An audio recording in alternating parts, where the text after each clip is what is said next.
하나님 말씀 보도록 하겠습니다. 로마서 10장 11절에서 13절 말씀까지 보도록 하겠습니다. 11절 성경이 이르되 누구든지 저를 믿는 자는 부끄러움을 당하지 아니하리라 하니 유대인이나 헬라인이나 차별이 없음이라. 한 주께서 모든 사람의 주가 되사 저를 부르는 모든 사람에게 부요하시도다. 누구든지 주의 이름을 부르는 자는 구원을 얻으리라. 13절 말씀까지 봤습니다.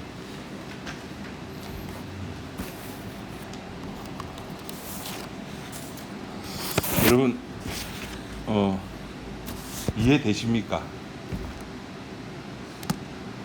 뜬금없죠. 주어도 없이 목적어도 없이 이해되십니까? 모르니까. 바벨탑을 쌓아 올렸던 사람들의 심정이 이해되십니까? 아마 오늘, 어제, 오늘, 내일 창세기에 나타났던, 창세기 11장에 나타났던 거 11장이 맞습니까? 아이고 다행이다. 창세기 11장에 나타났던 바벨탑을 쌓았던 그 사람들의 모습이 아마 어제도 여러분에게 나타났을 것이고, 오늘도 나타났고, 오늘도 우리 교회에서도 방금 나타났고, 내일 집에서도 나타날 겁니다. 당연합니다. 비가 오니까 그 비를 피하자. 이거 당연한 겁니다. 하나님께서 물로 심판을 하니까 그 물로 심판하는 그것을 우리는 피해야 돼. 그래서 피하기 위해서 그 시대의 최고의 지식을 쌓아 올라서 만든 것이 바벨탑입니다. 그죠? 그러니까 하나님께서 어떤 문제를 제시하면은 그 문제에 대한 대처 방안을 우리는 늘 해결책을 우리는 늘 고민하고 그것을 찾고 또 찾으면은 그것을 실행하는 것이 우리 인간들입니다. 그러니까 다시 말해서 알면은 대처 방안을 찾아내는 것이 우리입니다. 저희 아버지가 이제 크게 문제된 게 이제 뇌출혈이 문제였습니다.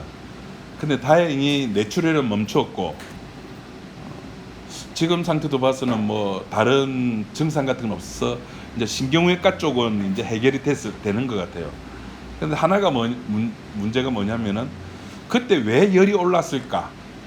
열이 39도 이렇게 올랐거든요. 쓰러졌을 때 119가 와가지고 응급대원이 열 체크하니까 39도까지 40도 이렇게 올라갔다고 이야기해가지고 그 원인이 뭘까요? 막 CT를 찍어보니까 폐렴 증상이 있었고, 그럼 폐렴이 왜 이렇게 왔을까 이래 검사를 하다 보니까 나이 드신 분들은 제일 처음 하는 게 이제 삼키는 검사를 한답니다. 음식을 먹을 때. 그래서 저희 아버지도 삼키는 검사를 했습니다. 정상이 1점이고 제일 안 좋은 게 8점이랍니다. 그래서 8점 가면은 이제 병원에서는 오래 살려고 하면은 오래 살아봤자 몇 개월이더라고요. 보니까 오래 살려고 하면은 어떻게 하는지 아십니까? 코에 호스를 꽂습니다. 근데 이게 계속 이렇게 오래 꽂고 있으면은 이 코 안이 허니까 어떻게 하는지 아십니까? 옆구리나 요 옆에 이렇게 바로 연결합니다. 그렇게 대처 방안이 있습니다. 제 아버지는 7점이 나왔습니다. 그래서 지금 될 수 있으면 위험하니까 밥 대신에 죽을 좀 먹으면 좋고, 물도 이렇게 벌컥벌컥 마시면 안 되고 이렇게 숟가락으로 떠가지고 먹든지 아니면 무슨 가니까 그게 있더라고. 물을 이렇게 젤리처럼 만들어주는 그걸 뭐라 하더라. 유산제를 안 해도 그 가루약 같은 게 있더라고요. 그걸 저어가지고 젤리처럼 만들어서 이렇게 마시면은 이렇게 음식이 기도로 들어가는 것을 이제 예방할 수 있다, 막을 수 있다, 그런 겁니다. 인간이 그렇게 똑똑합니다. 하여튼 오래 살 수 있다는 모든 방법들을 인간들은 다 찾아냅니다. 그게 뭐에 대한 욕망일까요? 생명나무에 대한, 우리는 예수 믿는 사람 아닙니까? 그럼 좀 고급진 단어로 생명나무에 대한 열망이에요. 생명나무에 대한 열망. 왜? 그것을 따먹어야지만 나는 뭐 할 수 있다? 영원히 살 수 있으니까.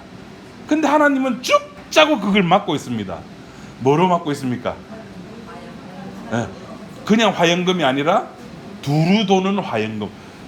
그러니까 24시간 내 이렇게 보초를 세워서 그 생명나무를 못 먹게 막고 있는 겁니다. 그 생명나무가 이제 하나님께서 이 땅에 생명나무가 아닌 율법으로 주고 그 율법으로 준 그 대가로 사람들에게 뭘 하나님께서 약속을 하시는가 하면은 천국이라는 것을 약속했습니다. 생명나무가 인간에게 이제 생명나무라고 하는 어떤 하나의 상징적인 것이 아니라 천국이라고 하는 하나님이 계시는 그 곳을 약속을 해줬습니다. 그러니까 사람들은 어떻게 할까요? 죽자고 그 약속을 부여잡는 겁니다. 그 약속을 부여잡는다는 말이 무슨 말이냐면 죽자고 그 율법을 지키는 겁니다. 행하는 겁니다. 오늘날 교회에서 그 율법을 지키는 것을 가지고 뭐라고 이야기를 합니까? 신앙 생활이라고 하는 겁니다. 율법 지킴이, 제가 여러분에게 하나 물어보겠습니다. 구원이라고 하는 것이 어느 한 시간 한 시점입니까? 아니면은 이렇게 사건으로 나타납니까? 이게 참 제가 문제를 내고도 어렵네요. 구원이라고 하는 것이 한 시점입니까? 이 말은 뭐냐면은 구원 이후에 또 다른 어떤 우리들이 해야 될 것들이 있습니까? 아니면은 구원 그것이 전부입니까? 예? 말이 뭐 누구는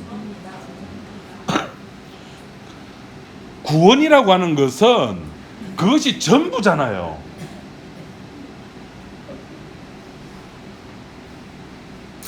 주 예수를 믿으라. 그리하면 너와 내 집이 구원을 얻으리라. 구원받고 나서 그래서 너희들은 뭐 해라? 뭐 해라? 구원받고 나서 너희는 교회 생활하라? 아니요. 그냥 그걸로 끝이에요. 오늘 이 집에 구원이 이르렀도다. 끝이에요. 그것이. 제가 지난주에 신앙생활을 굳이 신앙생활을 이야기하자면 신앙생활이란 뭐라 그랬습니까?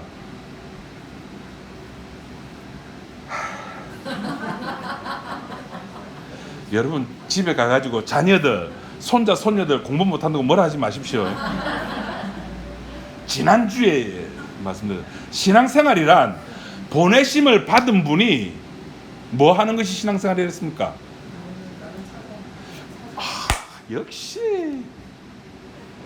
보내심을 받은 분이 찾아오시는 그 사랑, 찾아오시는 그 행위가 뭐라고요? 신앙생활이라고. 굳이 두 자로 표현하자면은 구원이고, 그걸 굳이 이렇게 넉 자로 늘리자면 그게 신앙생활이에요. 그러니까 우리는 어디로 가야 됩니까? 예수님은 어디로 찾아오셨어요? 빛의 세계에서 빛의 세계로 찾아왔습니까? 빛의 세계에서 어둠의 세계로 찾아왔습니까? 김옥정 원사님이 음식에 대한 유혹을 떨칠 수가 없다고 그 밴드에 적어놨잖아요. 그 제가 유명한 말도 적어놨다니까. 우리 수련회 때 다 들었잖아요. 우상 섬김의 속으로 들어가지 아니하면은 누구를 만날 수 없다? 하나님을 만날 수 없다. 하나님은 빛의 세계 속에 들어가신 것이 아니라, 빛의 세계 속으로 찾아오시는 분이 아니라 어둠의 세계로 찾아오신 분이라니까요. 우리가 어디에 있어야 돼요? 어둠에 있어요. 유혹의 세계 속에 있어야 되는. 그러니까 내 아내는 무슨 아내? 아내가 늘 유혹하는 그런 존재가 돼야 되고, 남편은 그 유혹에 늘 넘어가는 존재가 돼야 돼요. 알아먹는다 못 알아먹는다. 하나님께서 선악과를 만들어 두시면은 선악과 먹지 마 그러면은 우리는 그것을 언젠가는 먹게 돼 있다고요. 안 먹었다고 잘난 체 하는 게 아니에요. 언젠가는 먹게 돼 있다니까요. 그래서 교회는 그것을 도와줘야죠. 그래서 오늘 옹심이 먹으러 갑니다. 욕망을 채워주기 위해서. 예? 김밥 했어요? 아이고 감사해라. 감사합니다. 예.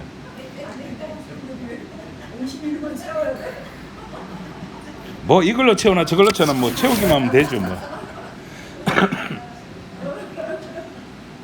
주님께서 우리들에게 찾아오시는 그 행위가 신앙생활인 거예요.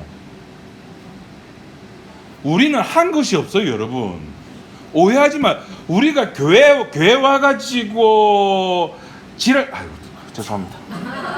우리가 교회 와가지고 뭐 예배드리고 찬양하고 막 눈물 흘리고 쇼하고 통성기도하고 하는 거는 전부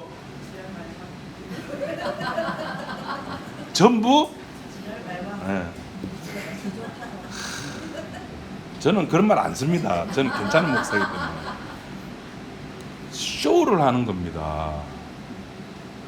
주님이 오늘 본문에 나왔잖아요. 누구든지 뭐 하면 구원을 얻으리라? 여러분 진짜 여러분 집에 가가지고 손자 손녀들은 공부 못한다고 뭐라 하면 안 됩니다. 와 불과 5분 전에 읽었는데 주의 이름을 부르면은 다 같이 다시 봅시다. 안 되는데 13절 다 같이 읽어주시죠. 시작.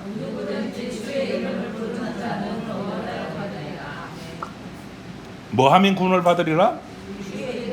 주일날 교회 오면 구원을 받으리라?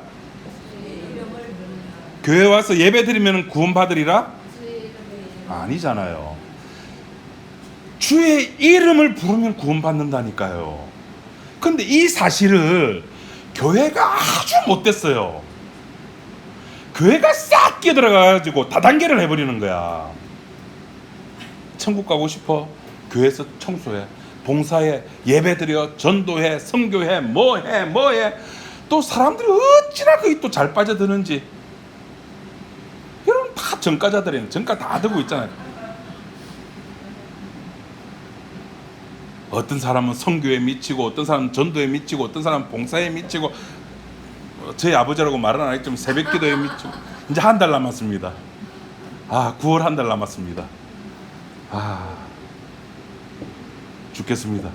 예, 그냥 하루에 3시간 자는 거하고 야 몇 시에 일어나야 돼 하는 거하고 와 이게 틀리더라고요.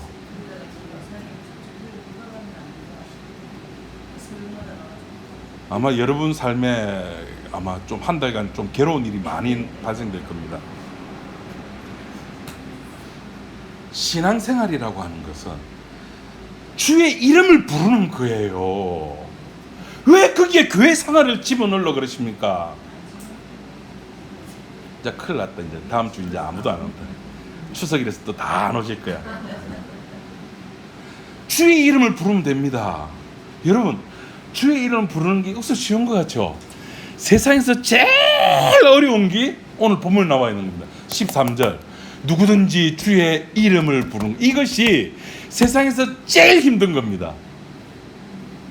나사렛에서 무엇이 선한 것이 나겠느냐라고 생각하는 것이 우리들의 머리라니까요.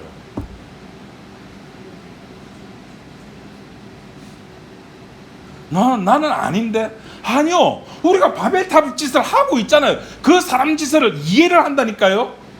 그래 이제 또 그런 일이 생기면 피해야지. 그걸 우리가 이해를 한다니까요.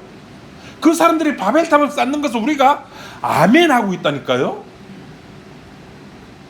그게 무슨 말이에요? 인간의 방법을 들어간다는 말입니다. 그게 하나님의 일하심에 나의 생각과 나의 계획을 집어넣는 거예요.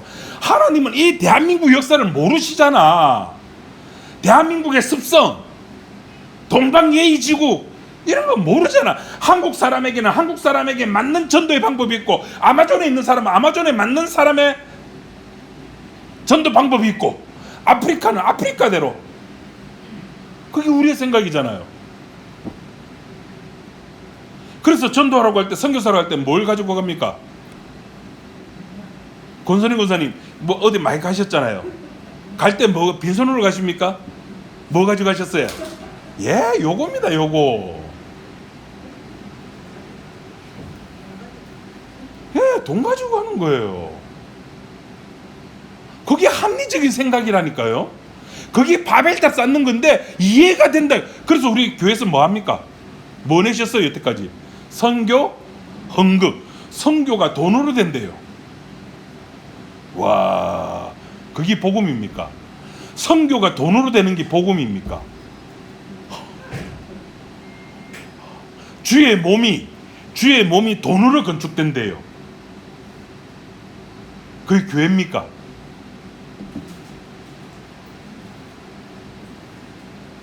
신앙생활은 그런 게 아니에요. 보내심을 받은 분이 우리에게 찾아오는 것.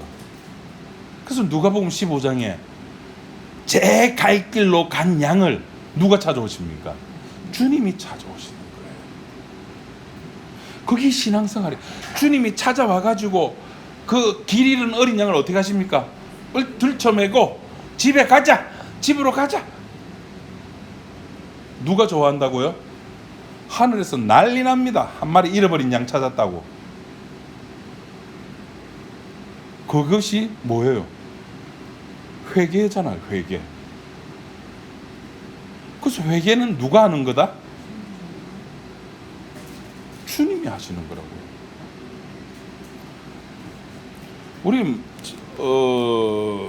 마태복음 20장 우리 좀 찾아서 잠깐 한번 좀 보도록 합시다. 마태복음 20장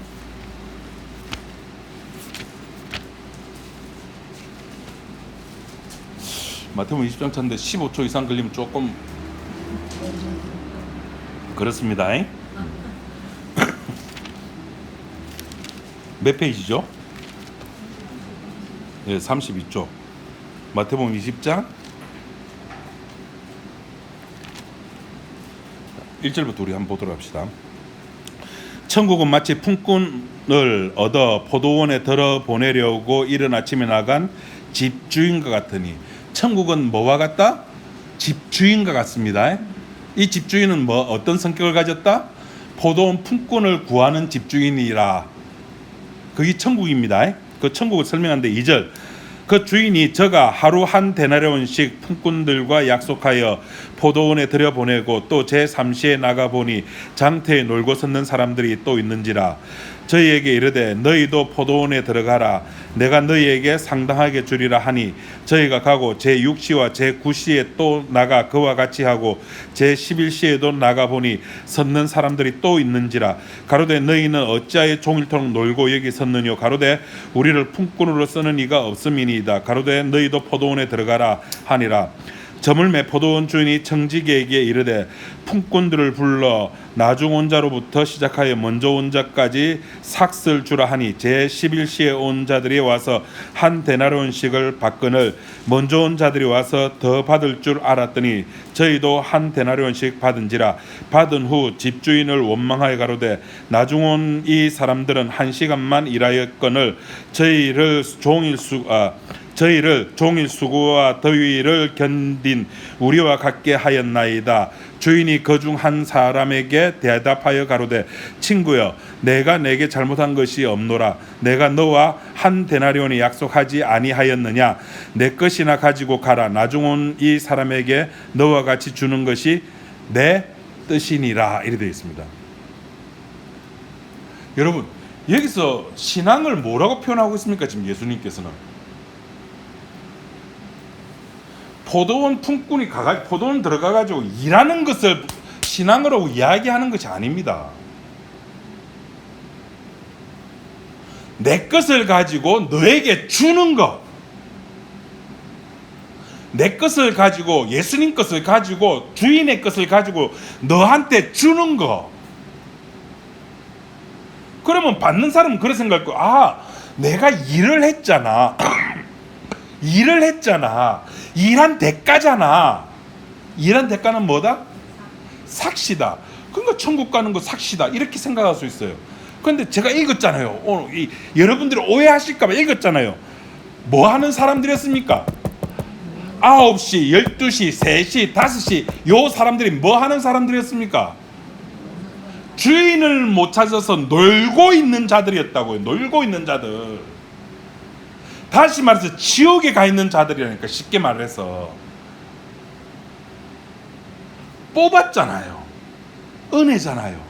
일을 할 수 있는 공간을 주잖아요. 은혜잖아요. 그걸 모르는 거예요. 은혜로 일을 했대요. 은혜로 일을 했습니까? 은혜로 일하는 법이 있습니까?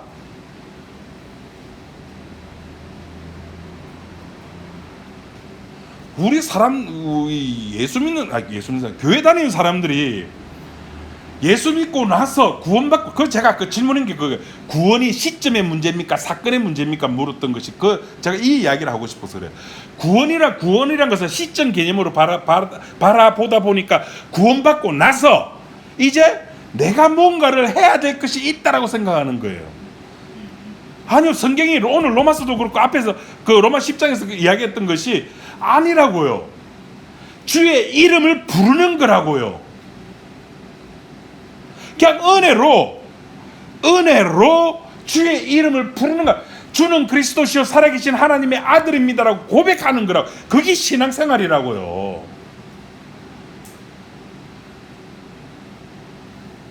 목사님, 그래, 목사님 말이 100번 맞다 칩시다. 그럼 우리 이렇게 모여 있는데, 그럼 우리 모두 헌금 안 하고, 막 그냥 와서 예배만 드리고 이렇게 막 수다 떨다고 가고 이러면은, 이 전기세는 누가 내고 청소는 누가 하고 소는 누가 키웁니까? 누가 키울까요? 키우는 사람 없죠. 청소하는 사람 없죠. 없어요. 근데 개 중에 시간도 있는데 그냥 청소를 한번 할까? 그거 청소 한번 하고, 오늘따라 지갑이 굉장히 좀 무겁네. 헌금 좀 한번 해볼까? 헌금하고. 그것이 하나님과 이렇게 신앙과 연결시키지 말라고요. 그거는 우리 인간들이 모이면 자본주의 사회 속에 당연히 필요한 것들이라고요. 여러분 모임이나 개모임 이렇게 가면은 다 뭐 냅니까? 돈 내잖아요. 회비 내잖아요. 그런 개념이라고요. 지금 마태복음 입장에서 예수님께서 하시는 말씀이 뭐냐면은 품꾼들이 포도원에 가가지고 일하는 그거 신앙 아니다. 약속한 그것을 주는 행위. 너하고 내하고 약속이 이거잖아. 내가 그 약속을 너한테 줄게. 너는 그것을 받고 가야 돼. 거기에서 시시비비 따지지 마. 내가 일 더 많이 했잖아. 내 목사잖아. 내 설교 잘하잖아. 내 똑똑하잖아. 내 헌금 많이 했잖아. 그런 것들이 하등 의미가 없는 것들이라고요. 그냥 그 속에서는 주님과 나와 약속밖에 없어요. 누구든지 주의 이름을 불러라. 내 준다. 뭘? 은혜를, 죄 용서를. 근데 교회가 아까 제가 설교 시간에 뭐 했습니까? 집어넣는 거예요. 교회를 집어넣는 거예요. 목사들이 주의 이름을 불러야 될 그 자리에 교회를 집어넣고 교회 속에서 주의 이름을 부르래요. 완전 미친 게 아닙니까? 뭐 한다고 교회 갑니까? 뭐 한다고 헌금 내고? 헌금 내 좋죠. 여러분 지갑 얇아지고. 여러분 헌금이 뭡니까? 하나님이 헌금 받으십니까? 제가 또 이야기고 사도행전 이야기 또 그 아덴에서 설교했던 사도 바울 이야기를 또 할까요? 헌금이라고 하는 것은 예루살렘 교회가 기근이 되니까 그 다른 교회들에서 도와주는 거잖아요. 다시 말해서 예수 믿는 형제를 도와주는 거라고요. 예수 믿는 형제들에게 내가 도와주는 게 헌금이라고요. 여러분들이 집에 다 가정이 있으신 분들이잖아요. 내 남편에게, 내 자식들에게, 내 엄마에게 쓰는 것이 헌금이라고요. 아니 내 새끼 복음 모르는데? 예, 내 새끼도 복음 모릅니다. 모릅니다. 예. 아는지 모르는지 모릅니다. 주께서 알아서 하실 거예요, 그거는. 근데 오늘 예수 믿는 사람 아니라고, 내일 예수 안 믿을 거라고 누가 이야기합니까? 누가 이야기할 수 있습니까? 몰라요. 미래에 예수 믿는 사람이 될 수도 있는 거예요. 그래서 그 사람한테 쓰는 거예요. 여러분들이 자녀나 손주들한테 돈 주는 거는 그냥 용돈 주는 게 아닙니다. 헌금을 하는 겁니다. 너 나중에 아마 예수 믿는 사람 될 거야. 내 남편의 꼴 보기 싫지만은 아내에게, 남편에게, 여러분들이 저한테 어디 갔노? 요거 주는 거, 요거 헌금입니다. 저 그래서 이걸 한 번도 거절한 적이 없었습니다. 늘 감사한 마음으로 받습니다. 저는 헌금이기 때문에. 제가 아내한테 돈을 요구합니다. 이제 오늘이야 아마 깨달을 거예요. 이제 9월 달에, 다음 9월 25일 날 되면은 1년치 이제 그거 퇴직금을 받는데요. 제가 오늘 이 설교를 했으니까 이제 아실 거란다. 이제 제 아내도 알 거예요. 그죠? 용돈을 달라 그랬어요. 보통 때는 제가 말하는데 늘 8월 달엔 9월 달 되면 저도 이제 아니까 이야기하면 용돈 달라고. 말은 용돈이지만은 헌금입니다. 헌금. 여러분들이 남편을 위해서, 자식을 위해 사용하는 거는 그냥 돈 쓰는 게 아니에요. 헌금을 하는 겁니다. 교회 왔으면 헌금하지 말고, 물론 안 하시지만은 집에서도 헌금을 하세요.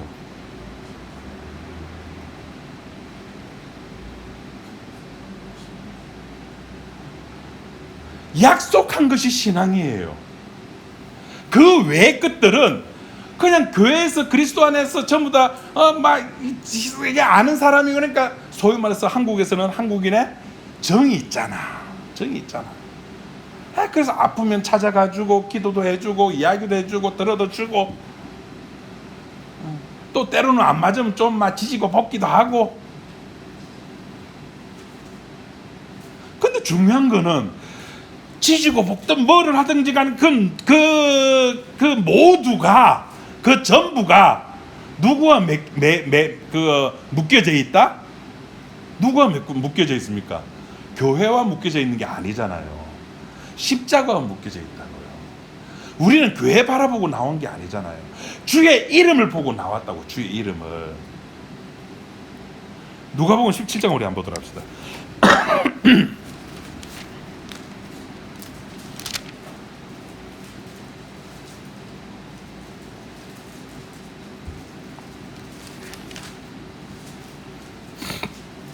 124쪽에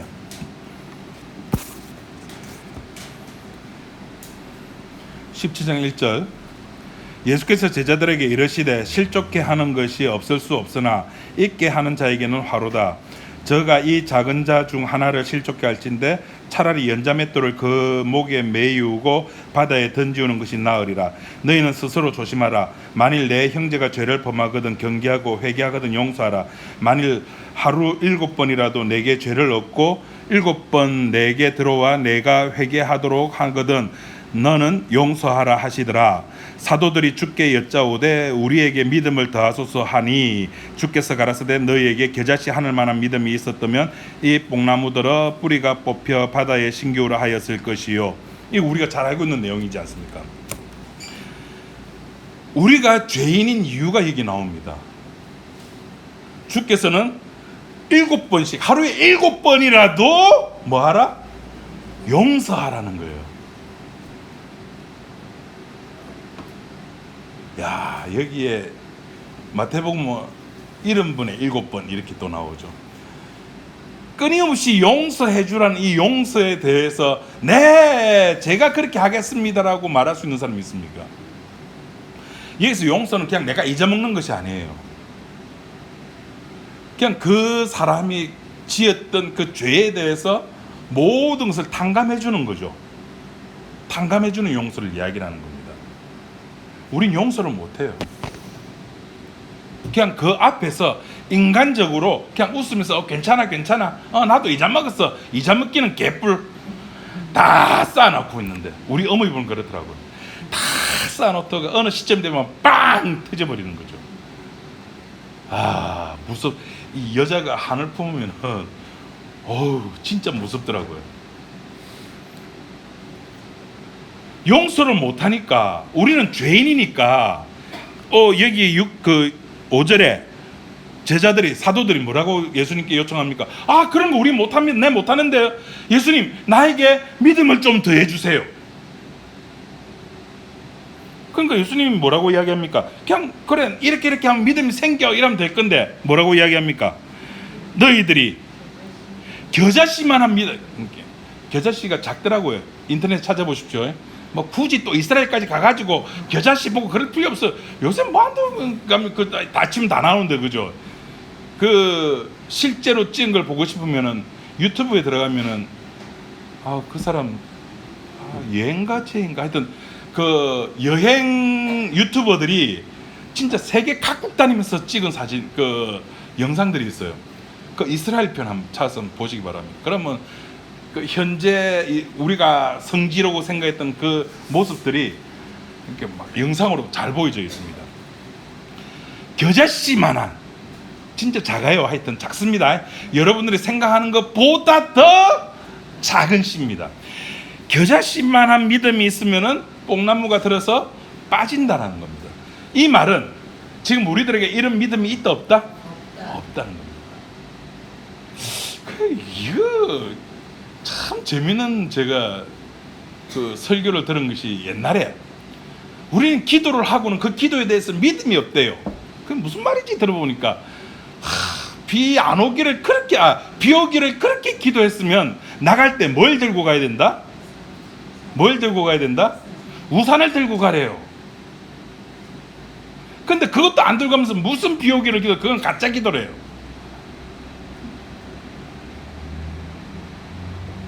그러면은 요새 뭐 이제 시국이 많이 좋아요.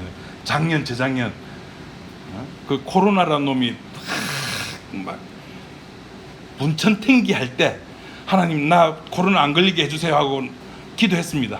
자, 어떻게 하고 나가야 될까요? 마스크 안 해야 되지. 하나님 나 저 자매와 저 형제와 결혼하게 해주세요. 어떻게 해야 됩니까? 어떻게 돼요? 혼인신고해야죠. 그 말도 안 되는 그런 설교를 목사들이 또 거기에 성도들은 그 설교를 듣고 마음에 감동받았다고 아멘 하고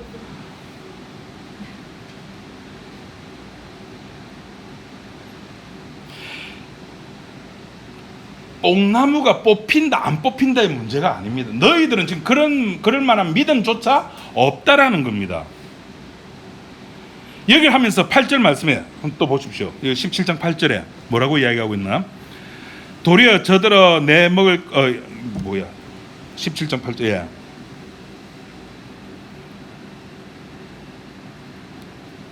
8절에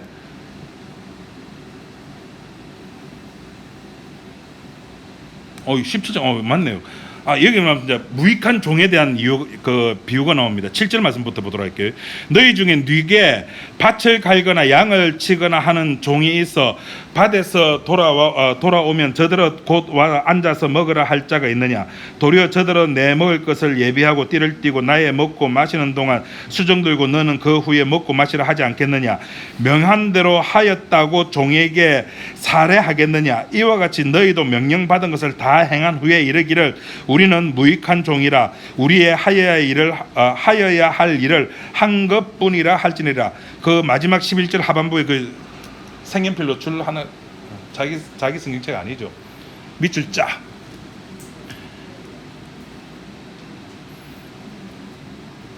하라고 하는 대로 신앙생활이 이겁니다. 하라고 하는 대로 종이 뭘 해야 됩니까? 여기 나왔잖아요. 밭에 가서 밭 깔고 시간 됐네. 아이고 우리 주인님 김밥 사줘야지 해가지고 김밥 사들고 와가지고 김밥 차려주고 그럼 차려주는데 지도 배고파. 그 주인이 보고 아이고 불쌍해라 니도 와서 좀 먹어라 그렇게 하겠느냐? 아니라는 겁니다. 글마는 글마 일을 한 거예요. 글마가 누군지 알죠? 글마 종은 종의 일을 한 거예요. 그걸로 끝이에요. 종의 일을 가지고 신앙이라고 하지 않습니다. 뭐가 신앙입니까? 주님께서 말씀하신 거 나왔잖아요. 무익한 종이라 하여야 할 일을, 이게 앞에 나왔잖아요. 9절에 명한 대로 하였다고. 그게 신앙이겠느냐? 신앙 아니야. 그건 당연히 지가 해야 될 거야. 주인집에 있는 거, 주인과 함께 있는 거, 그러면서 그 종의 입에서 나오는 그 고백적 상황, 나는 무익한 종입니다. 나는 내가 한 것이 하나도 없습니다라는 말입니다. 우리의 하여야 할 일을 한 것뿐이라는 말은, 우리가 하여야 할 일이 뭘까요? 종이 하여야 할 일은 주인이 시킨 거. 자, 우리 주인을 예수님으로 대입시켜 봅시다. 예수님이 종에게, 우리들에게 뭘 요구할까요? 오늘 보면 로마 10장에 뭘 요구했습니까? 누구든지 구원을 얻고 싶으면은 신앙생활 해라? 아니요, 주의 이름을 부르라는 겁니다.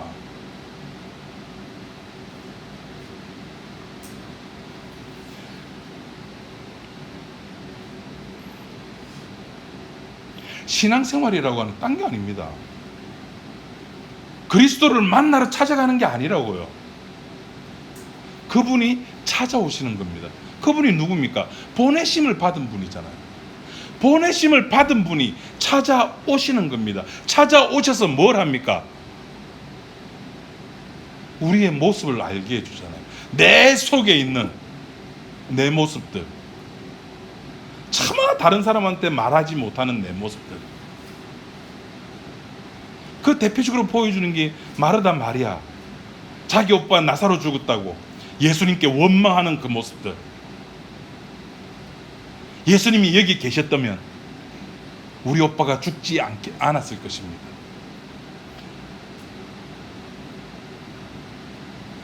그게 우리들이라고요.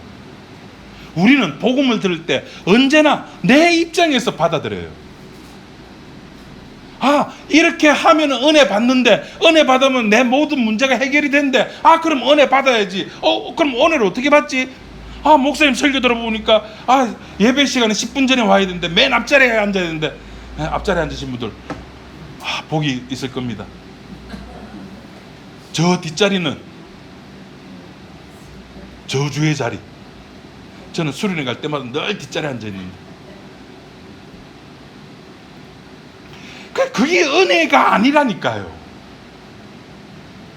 주님께서 오셔서 하신 것이 무엇인지를 알려주는 것이, 주께서 원하시는 것이 무엇인지 그거 깨닫는 거. 무익한 종이 하는 게 뭐였습니까? 종으로서 해야 될 거예요.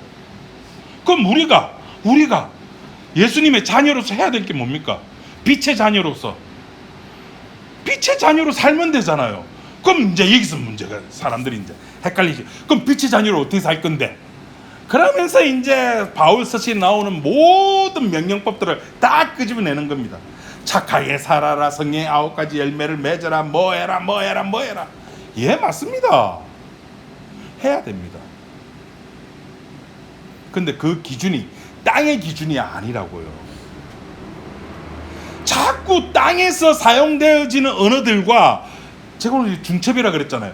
땅에서 사용되어지는 용어들과 저 묵시의 세계, 하늘나라에서 사용되어지는 용어가 같다 보니까 묵시의 사랑을 역사의 사랑으로 착각을 하는 거예요. 역사의 사랑은 뭡니까? 약한 자를 도와주는 거, 어려운 사람을 도와주는 거, 내가 아프더라도, 내가 죽어가면서도 아버지가 고기가 먹고 싶다니까 이 추운 겨울에 고기가 내 삶은 아들이 자기 허벅지를 해가지고 전설의 고향에 나오는 내 다리 내놔라. 그 사랑으로 착각, 그게 사랑으로 착각하는 거예요. 아니요. 묵시의 사랑은 뭐예요? 성경에서 말하는 사랑이 뭐예요? 우리의 행위? 아니요, 이건 우리의 감정이에요. 내가 기분 좋으면 내 모든 것도 내줘요. 내 기분 나쁘면 하면서 지지고 볶고 싸우고 난리 구슬지기죠. 그건 역사의 사랑이라고요. 결국 감정이라고요. 묵시의 사랑은 하나님이에요. 그분의 행하시는 것이 사랑이라고요. 그분이 뭘 행하셨습니까? 아들을 보내고, 보낸 아들을 죽여버리고, 죽인 아들을 다시 살리고, 그 살린 아들을 다시 보내고 올려오라고 그러고, 다시 그 아들을 이 땅에 보내버리는 거예요. 이것이 사랑이라고요. 그러니까 우리에게는 사랑이 있다 없다? 없어요. 없는데 뭘 자꾸 사랑을 주라고 그럽니까? 미치고 환장은 폴짝폴짝 뛸 일이지. 뭐하고 똑같으냐면은 그 요한복음에 보면 왜 그 이렇게 양문 옆에 무슨 연못이 있었죠? 예? 예. 역시 신학교 다니신 분이 다르십니다. 예루살렘에 보면은 문이 몇 개가 있대요. 여기도 인터넷 치면 다 나옵니다. 우리 서울에 가면은 뭐가 있죠? 무슨 문이 있죠? 서울에 가면은 사대문이 있죠. 뭐 처음 듣는, 여러분 조선 사람들 아닙니까? 뭐 홍인문, 자이문, 자문, 무슨 문, 뭐 있잖아요. 사대문 있잖아요. 또 사대문만 있습니까? 사소문도 있죠. 그 지금 제 머리는 뭐 그 서소문이라고 우리가 잘 알고 있는 거. 마찬가지로 예루살렘도 문이 몇 개 있는데 그 중에 하나가 양문이라고 있었어요. 양문이 우리 저기 냉장고는 그 한쪽밖에 없지만 한쪽밖에 없는 문이 이렇게 양쪽으로 있는 문이 양문 아니고 양문, 양이 이렇게 왔다 갔다 하는 문. 그러니까 양이 왔다 갔다 하는 문이니까 이 양은 뭐 할 때 사용되지는 그 짐승일까요? 제물로 사용되는 거예요. 그러니까 그 성전하고 제일 가까운 거리에 있겠죠. 그래 그 옆에 베데스다라고 하는 연못이 있는 겁니다. 이 연못에 누가 있죠? 이 연못에 저 신학교 졸업하신 권사님, 이 연못에 누가 있습니까?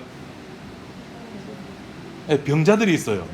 그 병자들이 있는데 어떤 병자냐 하면은 저처럼 뭐 심혈관 질환, 제 아내처럼 뇌동맥 과리가 있는 환자, 아니에요. 이런 환자들이 아니에요. 이런 환자는 사지백체가 먼저 이렇게 멀쩡하니까 지 마음대로 다닐 수가 있는데, 거기 보니까 사지백체를 마음대로 쓸 수 없는 환자들이 있는 거예요.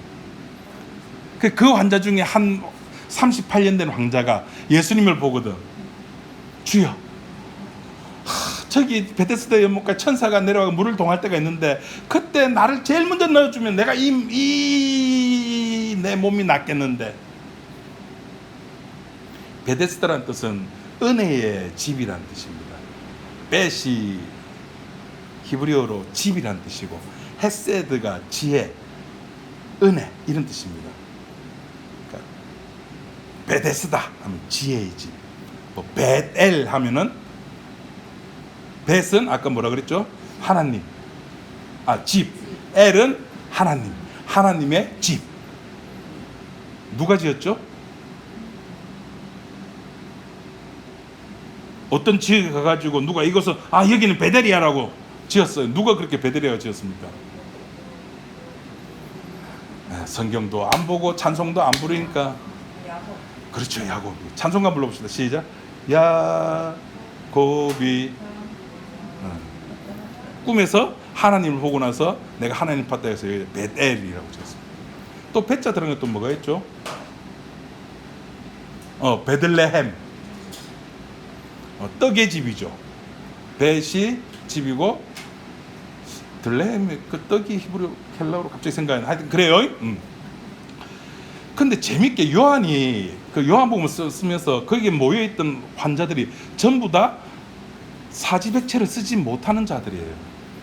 은혜의 집에 뭔가 내가 해야지만이 들어가가지고 뭔가 내가 들어가야지만이 내 문제가 해결되는 그런 시스템으로 이 환자는, 문득 38년 된 병자는 생각하고 있는 거예요. 내가 뭔가를 해야 돼. 내가 들어가야 돼. 언제? 천사가 물을 동할 때 내가 제일 먼저 들어가야 돼. 그래야지 내 문제가 해결돼. 근데 예수님이 뭐라고 합니까? 아니야. 그 시스템 아니야. 은혜란 그것이 아니야. 내가 은혜야. 일어나 걸어가. 이게 은혜예요. 무언가를 하는 게 아니라고요. 주님과 함께 있는 그것 자체가 은혜라고요. 들어가느냐 안 들어가느냐의 문제가 아니, 우린 전부 그 문제잖아요. 선교하느냐 안 하느냐, 저 베데스다 연못과 천사가 물을 동할 때 들어가느냐 안 들어가느냐, 헌금하느냐 안 하느냐, 주일날 이렇게 태풍 오는데 교회 가느냐 마느냐, 다음 주 추석인데 교회 가느냐 마느냐, 전부 이 문제에 우리는 사로잡혀 있다고. 아니요, 그거는 법의 문제라고요. 은혜의 문제는 그런 것들이 하등 상관이 없다니까요. 모든 것이 용납되잖아요. 우리가 이 은혜를 체험해 볼 수 있는 유일한 그 경험이 연애할 때랑 결혼하고 나서 한 몇 달 동안, 그러면은 남편이 무슨 짓을 해도 예쁘고 아내가 무슨 짓을 해도 예쁘죠. 안 예쁘습니까? 안 예쁘면 저는 지금도 예쁜데. 무슨 짓을 해도 다 이해가 돼요. 그게 은혜입니다. 주님께서 내가 죄인이고 십자가에서 그 한편 강도와 전혀 다를 바가 없는 거기지만은 우리를 믿음의 자리로 옮겨버리는 겁니다. 한편 강도처럼. 한편 강도는 지가 살아야 될 자리에서 주님을 바라본 거고, 한편 강도는 자기가 죽을 자리에서 예수님을 바라보는 겁니다.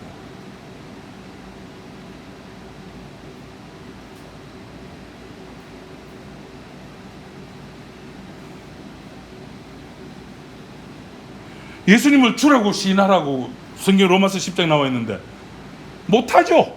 왜 못합니까? 왜 못할까요? 우리는 이미 내 주가 있어요. 내 주가 있다니, 그것도 한둘이 아니라니까. 주가 어마무시하게 내 속에 내 주가 많다니까요. 주를 못 부른다니까. 우리는 그게 우리의 실체라니까. 누구든지 주의 이름을 부르는 자는 부끄러움을 당하지 않으리라. 하나님께서 그렇게 약속해 주시는 거예요. 그 하나님의 약속이 전부잖아요. 그 약속을 누가 실천한다고요? 우리가 해야 될 숙제입니까? 아니요, 주님이 해야 될 숙제라니까요. 주님이 해야 될 숙제를 우리가 해버리면 주님이 얼마나 기분 나쁘시겠습니까? 얼마나 화가 나겠습니까? 제가 주보 앞에다 적어놨잖아요. 우리가 가져야 할 부끄러움은 우리의 의를 우리가 기억하고 있는 겁니다. 주님의 십자가를 기억해야 될 내 머리가 주님의 십자가는 저 멀리 보내놓고 내 의만 내가 교회에서 이랬는데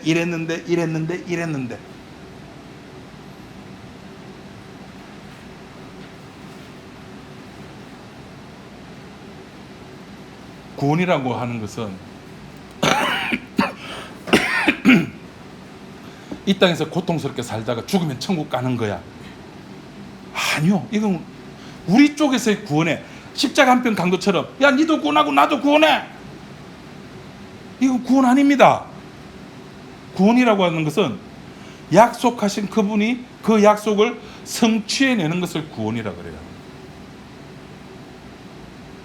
아버지께서 내게 주신 자를 내가 하나도 잊어버리지 아니하는 그것이 구원이잖아요. 아닙니까? 그걸 누가 하신다고요? 주께서 하신다고요.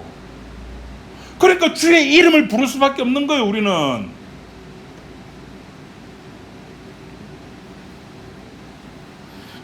주의 이름도 못 부르고 주님을 보지도 못하고 내 것으로 가득 차고 갈팡질팡하고 내 마음에 안 들면은 내 멋대로 하고, 원래 우린 그런 존재라는 겁니다. 그런 우리를 내 육은, 하나님께서는 네 육은 그래 너는 이미 죽은 놈이야 라고 보는 거예요. 나는 죽은 놈이고 내 속에 있는 누구를 뭘 본다고요? 새 언약을 보시는 거예요. 내 속에 하나님이 집어넣으신 그 새 언약을 바라보는 거예요. 그거 바라보고 너 산자야, 너 살아있는 자야, 네가 하는 모든 것은 내 마음에 다 들어. 주께서 그렇게 그것이 신앙생활인 거예요. 나는 용서를 못했는데 너 용서했어. 주님이 옥에 갇혔을 때 내가 돌아본 적 없는데 돌아봤다니까.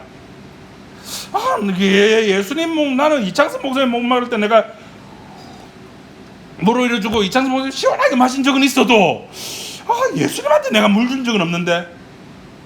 있다니까, 했다니까.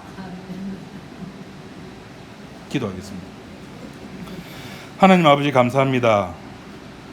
우리가 육의 눈으로 바라봐서는 아무런 답을 얻을 수가 없고, 세상을 살아가면서 십자가라고 하는 그것을 우리가 알지도 못한 우리였는데, 주께서 우리들에게 찾아오시고 우리들의 눈을 뜨게 해주시고 십자가를 보게 해주셨고 십자가의 피를 맛보게 해주셨습니다.